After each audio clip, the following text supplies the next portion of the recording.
Good morning, Title I coordinators. Thank you for joining us for our August webinar. I'm Erin Sudduth, and I'm the branch manager of the Title I Part A Support and Improvement branch here at KDE. So before we get started, our usual housekeeping reminders, just make sure that you've got your microphones muted and your cameras turned off so that everybody can focus on the presentation. And if you're new to Teams, that's going to be up kind of at the top right-hand corner of your screen there. If you have any questions or comments during this presentation, if you're joining us on Teams, you can put those in the chat or you can raise your hand and come off mute. You can also send those to me in an email, and that's erin.sudduth@education.ky.gov. And we are recording the webinar. We always post those on our Documents and Resources webpage. If you weren't able to join us for July's webinar, we had our usual announcements and reminders. We did a little bit of Title I Part A funding Q&A, and then we went over some new and updated KDE resources, including a couple of one-pagers that briefly explain some program requirements, some allowability issues. Those would be great to review if you are new or share maybe with school level staff. Some updates to our Safeguarding Assets resource, and then the new annual meeting presentation template. So you definitely want to check that out. As we discussed, that is a somewhat common monitoring finding that we have for our school. So that template is completely optional to use, but could really help make sure that all of that required information is shared with parents during the annual meeting. So today, after any announcements and reminders, I'm going to talk briefly about the carryover limitation requirements and the related waiver, as well as some basic GMAP reminders as you all are working on submitting those GMAP applications. And then the bulk of our presentation today is going to be Marcia Van Hook sharing information about KDE's new Parent and Family Connection Hub. We just have a couple of announcements and reminders for you. The first one is about the Continuous Improvement Summit. Registration is open for that. That is going to be September 22nd and 23rd at the Central Bank Center in Lexington. And I know a lot of you are familiar with that, but if you're not, this is an event hosted by KDE and Cognia each year. And attendees will enhance their professional learning, strengthen existing relationships, and tackle unique challenges with fresh strategies. So if you want to register for that, you can just click the link in the PowerPoint that I sent you earlier today. The final federal cash request submission for Project 310J funds, that is due August 30th. So that is almost here. And then finally, the tentative Title I Part A applications are due in GMAP on August 31st. And if you have any questions as you're working on your application, be sure to reach out to your assigned Title I consultant. We always like to take a look at where we're at in terms of obligating the previous year's funds. So let's see, by the end of August, you should be at about 80% or so of 310L funds obligated. And we're going to get into this more when we talk about the carryover limitation. So we want to make sure that you're at least 85% obligated by the end of September. Otherwise, you're going to need to request a carryover waiver. So just be sure that you're touching base with your finance officer and making sure that you're going to be on track or that you have the information you need to request that waiver. You don't want to just pay attention to the current year or the previous year. We've got 3 different projects open right now, and you want to stay on top of all of those associated deadlines. So we've got Project 310K, 310L, and 310M that are all open at this point. If you haven't looked at the August Title I newsletter, it's linked on the slide and it's also available on our webpage. I've already kind of touched on a couple of these things this morning, but our articles were keeping your contacts up to date in person role manager. If you are a new coordinator or maybe you're getting ready to leave, you want to make sure that that gets taken care of so that everybody gets the required program information. Of course, the Title I carryover waiver, which we'll talk about in a minute. Continuous Improvement Summit registration, that final federal cash request. The Principal's Perspective article is about aligning engagement events with identified student needs. This article would be a really great resource for your Title I schools to help ensure that any parent and family engagement events that they're hosting this year and they're using Title I funds to support meet the program intent. That's really important. And then, of course, we've also got our recurring articles about the open projects and the coordinator's year at a glance. If you or anyone in the district are not currently receiving those newsletter emails, just let me know and I'll add you to our subscriber list. And if you just joined us as a coordinator recently, I have already added you and you'll be getting the September issue next week. Our year at a glance suggested tasks for August. I'm not going to read every one of these. You all can do that. Just making sure that you're reviewing all of those different parent and guardian notifications that need to go out from the school as well as the district. Aligning, revising GMAP and EERP. Starting to think about the comparability report. We'll have more about that in the September webinar. And verifying that the private school services are starting at the same time as the public school services. Okay, carryover limitation. So this is in section 1127A of the Every Student Succeeds Act, or ESSA, and this rule is that no more than 15% of funds allocated to a district for any fiscal year can remain available for obligation for an additional fiscal year. So as I was saying earlier, you need to make sure that at least 85% of your school year 24-25, that's Project 310L, want to make sure that at least 85% of those funds are obligated for activities that are going to occur no later than September 30th of 2025. There is a small caveat here. The carryover limitation does not apply for districts that receive less than $50,000 total in Title I Part A funds, but that does not apply to many people. So any districts that are wanting to request a carryover waiver for the 24-25 funds need to do so no later than September 30th. And as a reminder, typically districts can only receive this waiver once every 3 years. However, KDE has been granted a waiver by the U.S. Department of Education, and that waiver waives the requirement that limits our ability to grant this waiver to once every 3 years. And this is for those school year 24-25 funds. So this means that districts in need of a carryover waiver for Project 310L funds may request one even if they received a carryover waiver within the last 3 years. Remember, you still have to formally request the waiver using the steps that are outlined here on the slide. You're going to send an email to David Malonti, and that email needs to include the statement that you are requesting that 15% carryover limitation waiver. You need to just kind of briefly explain the reason that you have the excess carryover, briefly describe your plan for effectively using those carryover funds, and we have a lot more information about carryover requirements in our carryover information document. I do want to emphasize the importance of timely spending. We want that to be a continual focus for districts. Typically, a district that is not eligible for a carryover waiver, so pretending we don't have that waiver from USAID, you can only request it once every 3 years.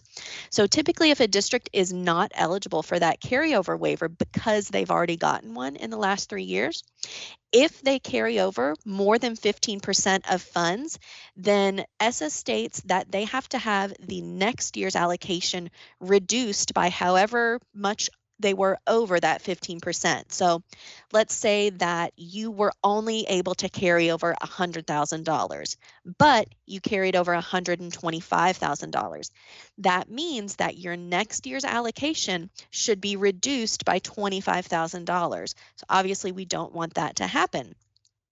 And although we did get that waiver to grant carryover limitation waivers more than once every 3 years for these funds, that is not something that districts should be depending on us getting year after year. So you need to keep that 15% carryover limitation in mind and work towards meeting that goal every year, only requesting a carryover waiver when it is absolutely necessary. And be sure that you are just operating under the assumption that if you receive a carryover waiver for school year 24-25 funds, that you are not going to be able to request another waiver until school year 27-28. Some GMAP application reminders. I know everyone is working on their GMAP applications. So the first is that there is additional information for completing each page on the Help for Current page. So when you're in GMAP, that's over on the left-hand side of the screen, Help for Current page. We've got lots of useful information in there, and be sure to check there first when you have a question. It could potentially save you having to make a call or an email to your consultant and allow you to complete that application more quickly. Applications are reviewed in the order in which they are submitted. Our goal is to work with districts to ensure that all of the applications are approved in a timely fashion, and our Title I consultants are working in GMAP every day. Please remember that your consultant is responsible for anywhere from 10 to 21 districts, and oftentimes many of our consultants also work with other programs besides Title I Part A. So as I said, applications are reviewed in the order in which they are submitted, and we really appreciate your patience as we work to provide a very thorough review and constructive feedback on that consolidated checklist for you. Speaking of the consolidated checklist, that is where you can find any feedback on your application. So if your application is returned as not approved, whether that's by Title I or any of the other programs in the consolidated application, be sure that you check that consolidated checklist page. That's going to identify which pages require attention, and then your consultant will have gone in there and added some details about why that page is not approvable, how to address any issues on that page. And if you have any questions about application feedback, just be sure to reach out to your Title I consultant. I do want to also point out that the approvability of items may change over the years as additional guidance is received. So we do try to be very, very consistent, but sometimes we learn something new, get some additional guidance, and something that was once approvable may not be approvable moving forward. And just another friendly reminder, don't forget about applications from previous years that may require your attention. As we saw on that chart with all of the open years, we've got 3 open projects right now. So that is 3 years worth of applications that could potentially require some attention. So be sure you go in there and check. You want to make sure that your applications from previous years are marked as KDE Consolidated Consultant Approved. And with that, I will turn it over to Marcia Van Hook to talk about the Parent and Family Connection Hub. Thank you, Erin, and thank you very much for having me today. I'm super excited to share a brand new resource that is parent-facing. So I want to give you a little background how this came to be, and then walk you through this new web page that you can utilize with your parents. It is parent-facing, and I think that is the biggest exciting piece that we can share. Okay, Erin, we can go to the next one. In my role as full service community schools manager at KDE, I also serve as the chair of the Family Partnership Council. So in this role, I just want to describe the council. Some of you may know about it. This may be new information. It serves as an advisory role to KDE. The members set their own agenda. They're all parents. They come from organizations, districts, co-ops, all across the state, and we do have representation from all across the state. They provide input around topics of interest to families, and so on how they themselves and how their community can help assist schools in ensuring achievement levels for all the students are increased. So this council meets 4 times a year. The meetings are viewable on the portal. You can actually visit the website, and there is a link there. You can see our agenda, the summary of approved minutes, and there's actually a recording of the minutes, the recording of the meeting, excuse me, if you want to go back and watch. They're all available on that Family Partnership Council webpage. So I want to give you a little history of how the Parent and Family Connection Hub came to be. The Family Partnership Council made 4 recommendations to KDE in 2023. So next slide, Erin. And so out of that, one of those recommendations, and I am glad to say we have actually put action into all 4 of those recommendations at this point. But one of those recommendations was to have a one-stop shop for parents so they could easily find information. KDE has a ton of resources and information available, and parents were expressing that they had a little difficulty navigating, finding the information. So we wanted to make that process a little bit easier. So there's an actual link. It's brand new. It is accessible from the KDE homepage, and I think I'm most excited about that. Parents won't have to look too hard. And this resource currently, as we are getting underway, is divided into 4 sections. There's a section on how they can get involved. There's a very comprehensive section of helping their child succeed academically. There's another section for support for diverse needs. And the 4th section we have at this point is wellness and whole child supports. And please know, I'm sure this will grow as new resources are built out across KDE. If they don't neatly fit under one of these categories, we will be expanding as those resources are developed. So let me take you through this hub quickly. First of all, from the homepage, and I've highlighted, if you just go to Kentucky Department of Education homepage, you will see this as that main menu button at the top. And I've highlighted there is a new place, if you haven't noticed it yet, that says Parent and Family Connection. So parents can find this quickly and easily. And I'll share, and I'm sure I'll say it again, it's a great resource to share with your parents with any of your engagement activities that you have planned. So let's go to the next slide. When you click that button, it will actually take you to the Parent and Family Connection Hub. And we've been working on this webpage even this week. As late as yesterday morning, we've added a banner to make it a little fresher, a little more friendly for parents. There's a little blurb about what it's about. And then, because we don't have room in this screenshot, if you were to scroll down on that page, you'd have buttons literally on the page to link you to those 4 sections. But you can also see that on the left-hand side, they can easily thanks, Erin, they can easily access that information as well. So I want to walk you through each of those sections just to give you an idea of what's included. So in the first section, getting involved, there's the little blurb about parent and family involvement being the most powerful, which we all know, one of the most powerful practices that a school can have with their families and their students. And so under this section, there's more information about the Family Partnership Council, which I've already talked about, and then also how to get involved with school-based decision-making. We know parents come from wanting to get involved in a variety of levels. And so right now you can click on either of those and really get into what's involved. Let's go to the next slide. So a deep dive under this, you can actually see, and I think I spoke ahead of my slide, but you can click into more information about the council. You can read all about the recommendations, the purpose of the council, how that functions, see past meetings, agendas, but also there's a host of information about school-based decision-making. That's a great resource that really details the process, the ins and outs. There's training modules. And so a lot of parents are like, I'm really kind of interested in that world beyond maybe what they're currently doing. And so it's a great resource for them to learn more about that. So let's go to the next slide. If we hit that second button, we get to helping your child succeed academically. And as I mentioned earlier, this is a pretty hefty section on the Parent and Family Connection Hub at this point. So it starts out again with the blurb. We've added a lot of information about chronic absenteeism. There's a great one-pager in there that you can print off for parents, or parents can print off, and they can actually track their students' attendance.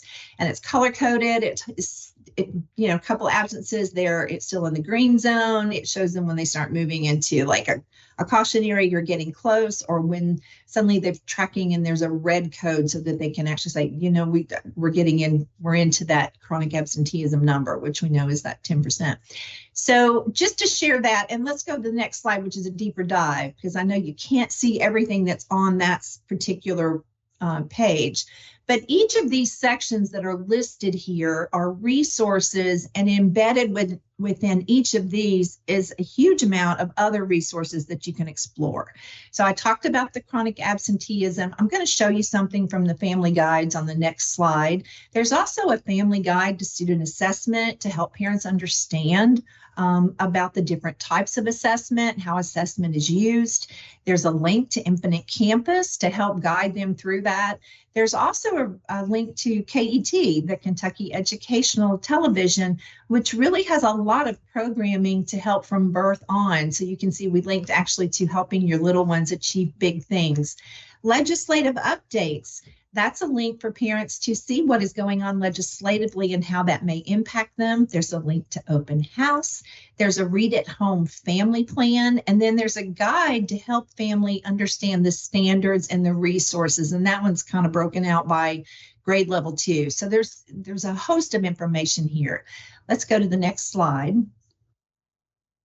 And I want to share one of the family guides. So within the family guide, and I just randomly picked 6th grade math, you can see there's an overview. There's also examples of your child's work at school, how to help your child at home. There's resources and ideas here. Questions you can ask your child. There's also a section of questions you can ask your teacher.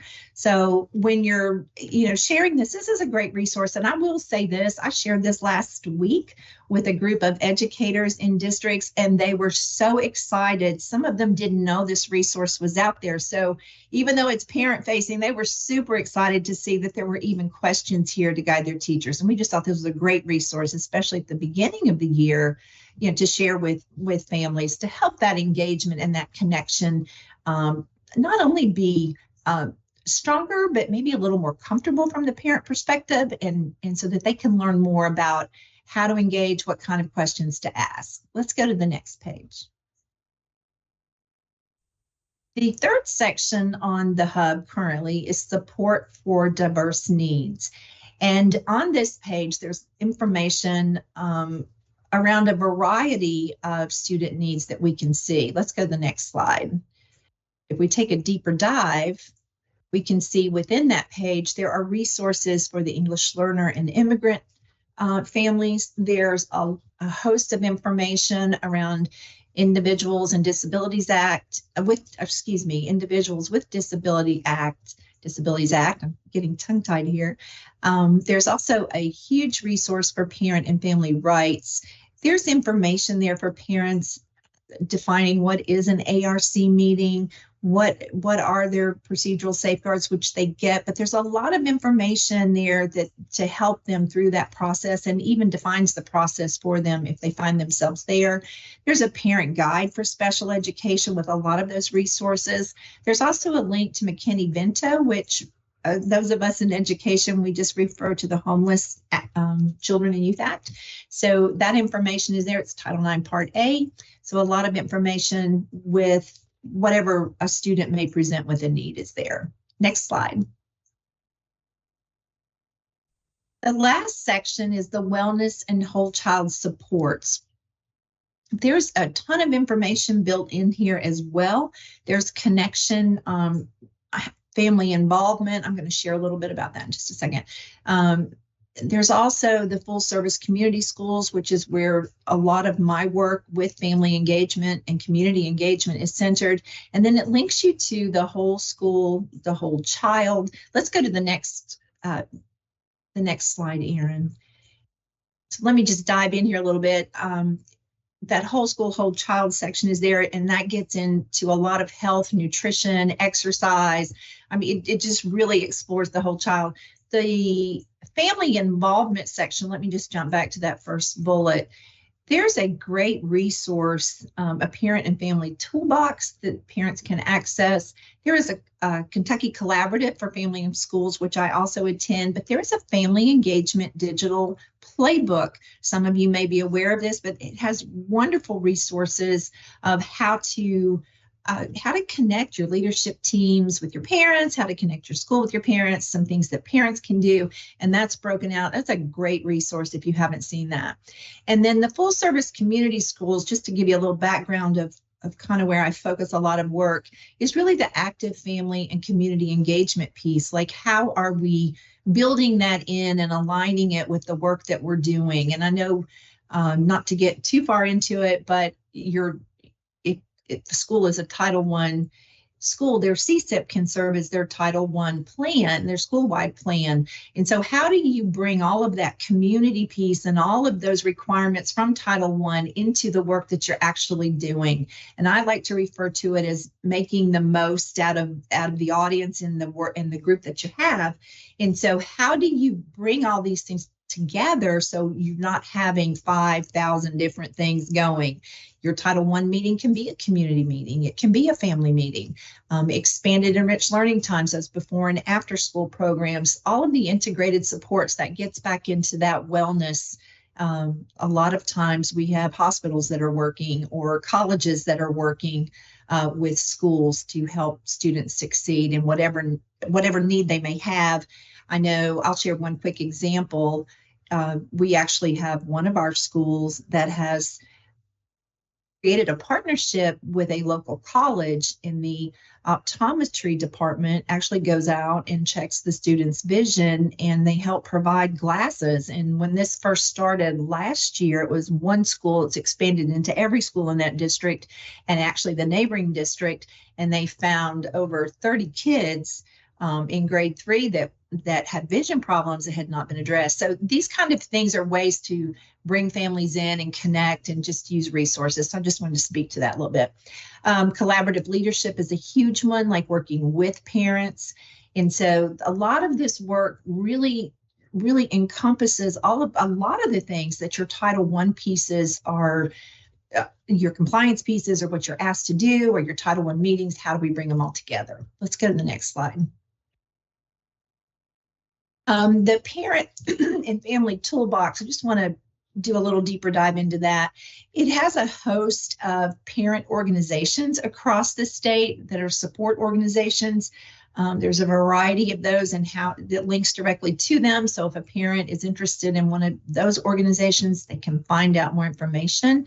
There's also a huge section on growing their knowledge, and you can see here, it mirrors kind of what we saw in an earlier section, but this is really including more. It's like, how do parents get involved? Disabilities again, the assessment and standards resources, additional alternate assessment resources, and NTI and distance learning, all about student records, transition employment, mental health, and school safety. So it's to really help parents learn and engage and just understand a lot of these things that they may have questions about. And then it also has a lot of contacts listed. Let's go to the next page. And that's all I have. So as I've shared this, I want to pose one question to this group. And I know I went through this very quickly. Is there anything missing from this resource from your perspective as you've seen it today?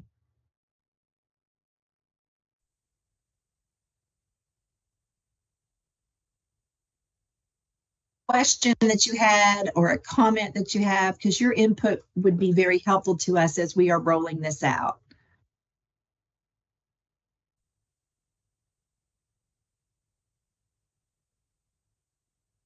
And as people are thinking, if they have any questions or comments, I'll say I think a lot of this, it's obviously it's designed for parents, but I feel like the districts and schools could go in there and kind of like you were saying, discover new resources that they didn't know were out there that they could share with parents, and maybe even get some ideas for future events and activities that they could do with parents, and then maybe some connections that they could make with other organizations, and really just help get those parents engaged and move more towards partnering with parents instead of just giving them handouts and things like that. Yeah, we do have a comment in the chat. This looks wonderful, and I'm excited to share with our directors and principals. Absolutely. Oh, that's exciting. Thank you. We're excited too. And just along that, I will share one success story in one of our community schools about that, Erin, with this group.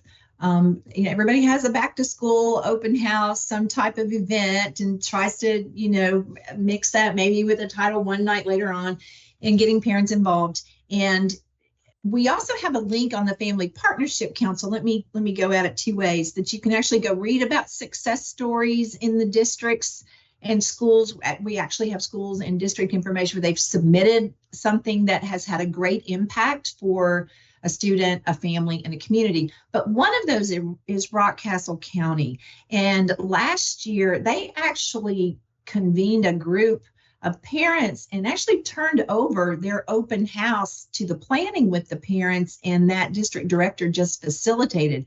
And it was phenomenal. I know, Erin, you've probably heard me talk about this. They had 98% of the high school enrolled students attend with their parents. And the community came forward, like all of those resources that are out in the community that a lot of times we send parents to, they actually had their own site. They gave away all kinds of back to school things, and really had all of their open house. And he said it was one of the smoothest first days because a lot of those questions were answered, little hiccups and enrollment and schedules and all the things. So it's just thinking a little bit differently, and how do I align and connect? And here's a great resource to share with parents to help them be informed as well. So I just wanted to share that success story. But I love your feedback. If you have any questions, as Erin said, if you want to think this over as you start exploring, you say, hey, here's something I think that might be a good addition, because we are trying to make this parent facing and a tool for them. So that's all I have today. Thank you all so much for having me. Thanks, Marcia.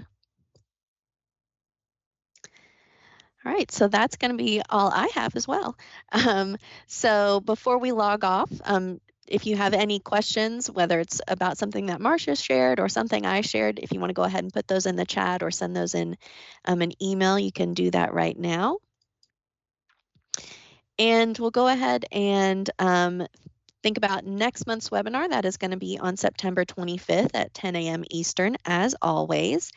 And I do like to remind you all, you know, at any time I can, that we do value your feedback. Like Marcia was just saying, we want to learn what is actually helpful to you and your schools. What do you want to see more of, whether that's in a resource, a webinar, a newsletter, anything like that. So feel free to submit any feedback like that. If you want to do it anonymously, we have our Title I monthly webinar feedback survey that's linked on the slide and in the newsletter. Of course, you can also send those directly to your consultant. You can send those directly to me as well.